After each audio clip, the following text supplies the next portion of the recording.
Баршаңызға қайырлы күн, қайырлы кеш. Бағбан ханымның өсімдіктер әлемі каналына қош келдіңіздер. Көп адамдар таңайтқыш беруде қателеседі. Себебі адам өзі жасауға ерініп, көбінесе дүкеннің селитраларын сатып алып жатады. Басында солай болады, содан кейін өзің дұрыс тамақ ішкің келеді де, сосын сіз дұрыс тағамға қарай бет бұрасыз. Мына енді мен сіздерге қызанаққа арналған тыңайтқыштың рецептін айтқым келіп тұр.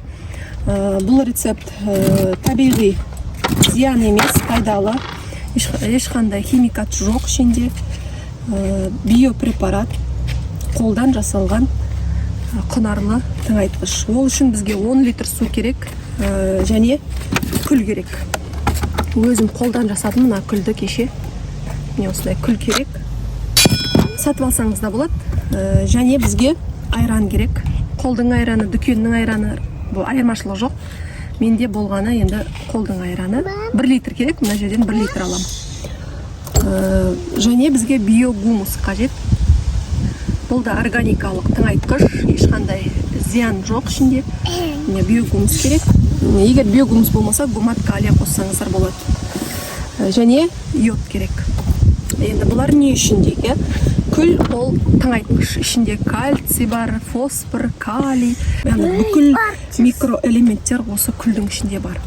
Енді бұл күл жеке өзі жұмыс жасай алмайды. Күл жақсы жұмыс жасау үшін оны біз қышқыл нәрсемен басуымыз керек. Ол немесе уксус, немесе сыворотка дейді, ашыған құрттың суы бар ғой, сары су. Сары су, я болмаса айран. Егер сізде айран болмай сары су болса, сары су қоссаңыздар болады. Міне осы күлді біз айранға араластырамыз. Екеуі қосылған кезде, яғни күл жалпы судан көрі майлы ортада жұмыс жақсы қызмет етеді. Яғни оның жұмыс жасау процесі егер майлы нәрсемен араласқан болса, жақсы жұмыс жасайды. Сондықтан айран мен күл екеуін қосу міндетті. Ал йод бұл да өте пайдалы. Бұл препарат болып есептеледі. Йодтың неге қосамыз? Өйткені біздерде қызанақтың аурулары бар, жаңағы бастары қарайып кетеді, фитофтора деген ауру бар. Осы аурулар болмас үшін йодты қосамыз. Бұл біздің қызанағымыздың иммунитетін арттырады. Енді бұл барлық препараттарды араластыру үшін бізге не керек? Шелек керек, 10 литрлік шелек. 10 литрлік шелекке қазір 3 стакан күл қосамыз. Бірінші 1 стакан, 2 стакан,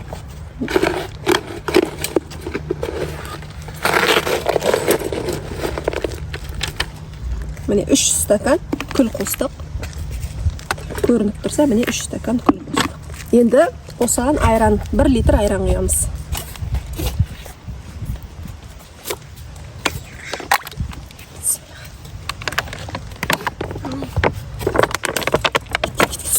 Стама. Ну, видео.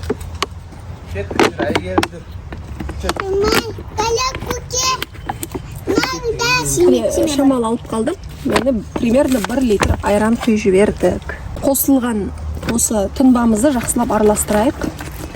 Тұнбамыздың үстін сумен толықтырамыз.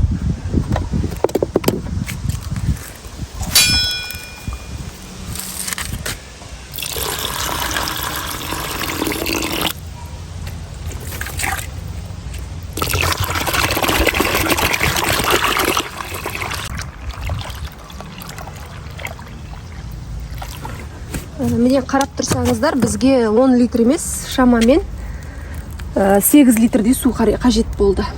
Міне тұнбамыз дайын. Енді бұған йод қосамыз. 1 шай қасық йод. 1 ас қасық йод. 1 ас қасық йод. Міне.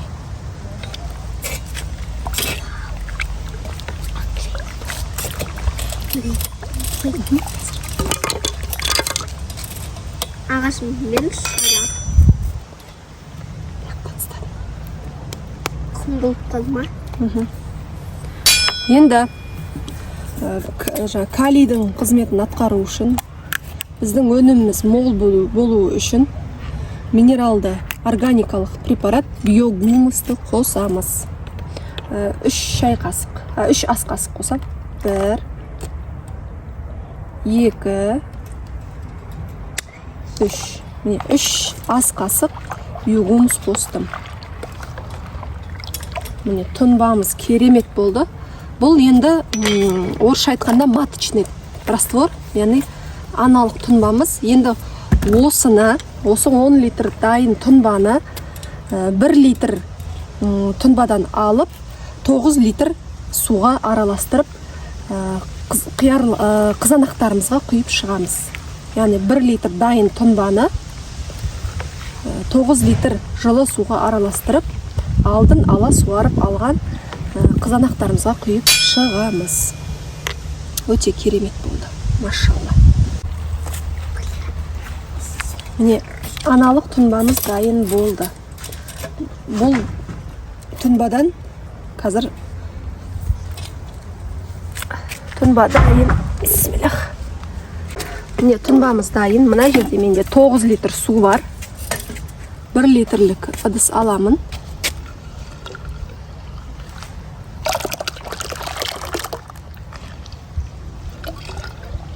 Міне 1 литр тұнбаны алып, мына 9 литр суына құямын, араластырамын.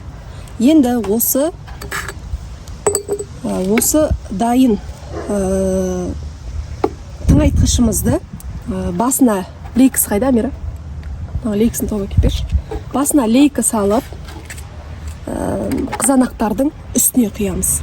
Қазір көрсетемін сіздерге видеода. Сол кезде жапырақтары да арқылы түбіне де жапырақтарына да минерал болып баратын болады. Не көріп тұрсаңыздар, мына лейкінің басын салдық, мынадай. Енді бізді қызанақтарымызға дождевой, мынадай жаңбырлатып құйып шығамыз үстіне. Сол кезде бұл жапырақтары арқылы да түбіне де құнарлы тыңайтқыш болып барады. Міне алдарыңызда қызанақтар тұр. Осы қызанақтардың үстіне қазір жақсылап құйып шығамыз.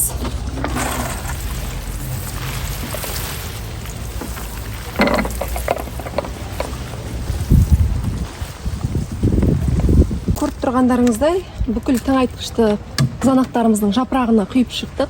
Бұл біріншіден тыңайтқыш, екіншіден аурулардан қорғайтын препарат, биопрепарат болып табылады.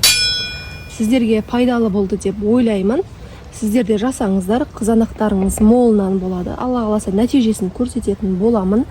Қазір менің қызанақтарым ірі керемет болып тұр, тек енді қызару қалды. Алла қаласа бұл тыңайтқыш біздің қызанақтарымыздың тәтті болуына әсер етеді. Себебі калий, фосфор жетіспегендіктен қызанақтар кейде қышқыл болып жатады.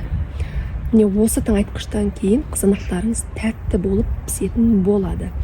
Егер ақпарат пайдалы болса, достарыңызбен бөлісіңіздер, комментарий қалдырыңыздар. Сіздерге көп рахмет, сау болыңыздар.